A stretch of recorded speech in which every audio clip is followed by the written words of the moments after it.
ناظرین و سامعین، ہر روز کی طرح اتباع رسول صلی اللہ تعالیٰ علیہ وآلہ وسلم پروگرام میں میں اور آپ حاضر ہیں۔ اللہ رب العزت ہم سب کو سن کے سنا کے عمل کرنے کی توفیق عطا فرمائے۔ احباب توجہ فرمائیے گا، تراویح کے حوالے سے مسئلہ چل رہا تھا کہ میں نے بتا دیا کہ تراویح کا مقام کیا ہے، احادیث میں کس قدر اس کی فضیلت بیان کی گئی، اور یہ بھی بتا دیا کہ 20 تراویح سنت سے ثابت ہے، حدیث پاک سے ثابت ہے۔ تو آج آپ کے سامنے یہ ذکر کروں گا کہ تراویح کے لیے 2 رکعت کر کے پڑھنا یہ افضل ہے، اور اگر کوئی بندہ 2 کی بجائے 4 رکعت کر کے پڑھتا ہے تو تراویح ہو جائے گی، لیکن ثواب میں تھوڑی کمی آئے گی۔ اور اسی طرح تراویح کے لیے 2 رکعت کی نیت کرنا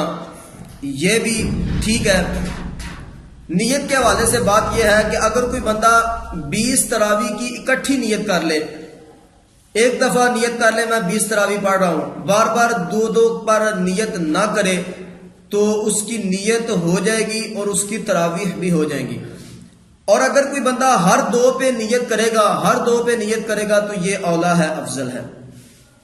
اب ایک مسئلہ یہ ہے کہ اس کا وقت کس ٹائم سے لے کر کس ٹائم تک ہے۔ تو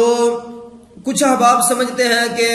تراویح جماعت کے ساتھ نہیں پڑھی تو لہذا اب قضا ہو گئی ہے، اب نہیں ہو سکتی، تو وہ اپنی اصلاح فرما لیجئے کہ اس کا وقت نماز عشاء کی جماعت سے بعد، نماز عشاء کے فرض پڑھنے کے بعد سے لے کر صبح سحری ختم ہونے تک ہے۔ دوبارہ پھر سماعت فرما لیجئے کہ تراویح کا وقت نماز عشاء کے فرض ادا کرنے سے بعد اور سحری ختم ہونے سے پہلے تک ہے۔ اس دوران جب آپ کا وقت لگے پڑھ سکتے ہیں۔ اگر جماعت سے کسی وجہ سے رہ گئے ہیں تو بعد میں آپ ان کو ادا کر سکتے ہیں اور قضا نہیں ہوں گی۔ اور کچھ احباب یوں ہوتے ہیں، وہ کہتے ہیں کہ 12 بجے کے بعد یہ قضا ہو جاتی ہیں، تو ان کے لیے بھی یہی جواب ہے کہ ان کا وقت جب سحری تک ہے، سحری ختم ہونے تک، تو پھر اس وقت تک ان کو پڑھا جا سکتا ہے، اور جس وقت بھی اس دورانیے میں پڑھے گا تو اس کی تراویح ادا ہو جائیں گی اور برابر ثواب ملے گا۔ ہاں کوئی بندہ اگر جماعت سے پڑھتا ہے تو وہ زیادہ ثواب پائے گا۔ اب ایک بندہ آیا، یہ بھی مسئلہ بڑا غور طلب ہے، ایک بندہ آیا اور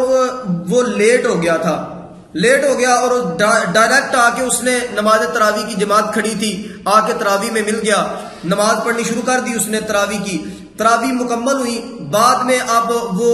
جناب عشاء کی نماز بعد میں پڑھتا ہے تو اس کی تراویح نہیں ہوگی، تراویح اس کی نہیں ہوگی۔ یہ جو اس نے 20 پڑھی ہے یا 18 یا 16 یا 14 جتنی بھی پڑھی ہیں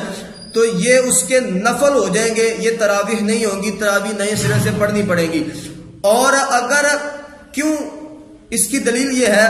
کہ میں نے پہلے عرض کر دیا کہ اس کا وقت فرض ادا کرنے سے بعد شروع ہوتا ہے، تو ابھی جو بندہ آ کے ڈائریکٹ نماز تراویح میں مل گیا ہے اس نے ابھی فرض ادا نہیں کیے، تو جب اس نے فرض ادا نہیں کیے تو وہ نماز تراویح میں نہیں مل سکتا، اور اگر پڑھے گا تو اس کی تراویح ادا نہیں ہوگی بلکہ وہ نفل بن جائیں گے، تراویح اسے نئے سرے سے ادا کرنی پڑے گی۔ ہاں ایک اور مسئلہ وہ یہ ہے کہ وتر کی جماعت، رمضان شریف میں وتر کی جماعت مستحب ہے، اولا ہے کہ وتر کی جماعت ہو۔ اور رمضان شریف کے اندر ایک مسئلہ یہ بڑا بہت زیادہ بحث زیر بحث ہو جاتا ہے کہ کچھ لوگ تبصرے کرتے ہیں کہ جناب جو بندہ عشاء کی نماز جماعت سے نہیں پڑھتا وہ بندہ وتر میں شامل نہیں ہو سکتا، تو یہ اختلافی مسئلہ ہے، اس میں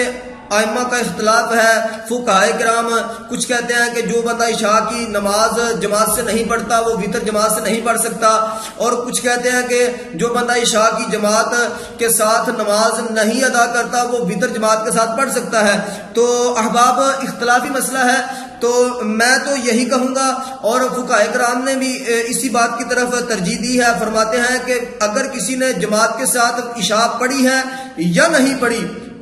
بہر دو صورت وتر جماعت سے پڑھنا اولا ہے، بہتر ہے، وتر جماعت سے پڑھ سکتا ہے۔ یہ تصحیح فرما لیجئے، ایک مرتبہ پھر سماعت فرما لیجئے کہ وتر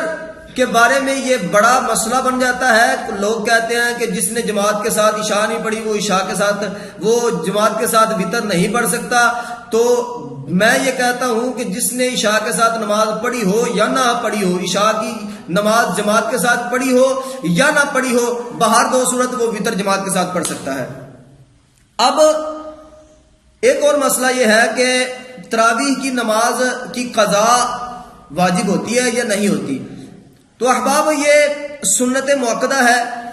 اور اس کی قضا لازم نہیں ہوتی۔ اگر وقت سے گزر گیا، ٹائم گزر گیا بندے کا اور لاپرواہی بندے نے کی، تو اب وہ گناہ گار تو اپنی جگہ پہ ہوگا، لیکن اس کی قضا بالکل نہیں ہے، قضا لازم نہیں ہوتی۔ اب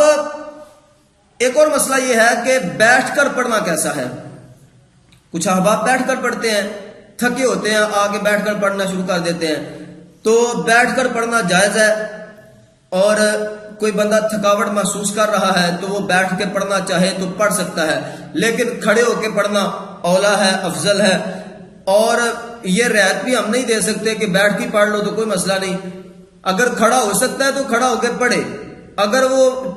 محسوس کرتا ہے کہ اگر میں کھڑا ہوں گا تو پھر نماز کے اندر دل نہیں لگے گا، تو تھکاوٹ کی طرف ذہن جائے گا اور اکتاہٹ محسوس کرے گا، تو یہ سارے مسائل جب اس کے پیش نظر ہوں تو پھر وہ بیٹھ کے نماز تراویح ادا کر سکتا ہے۔ احباب یہ چند مسائل تھے تراویح کے حوالے سے، کچھ چند مسائل ابھی باقی ہیں، تو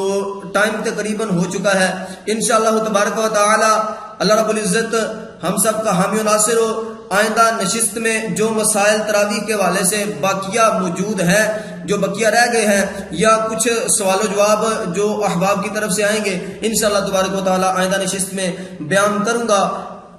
وآخر دعوایا ان الحمدللہ رب العالمین۔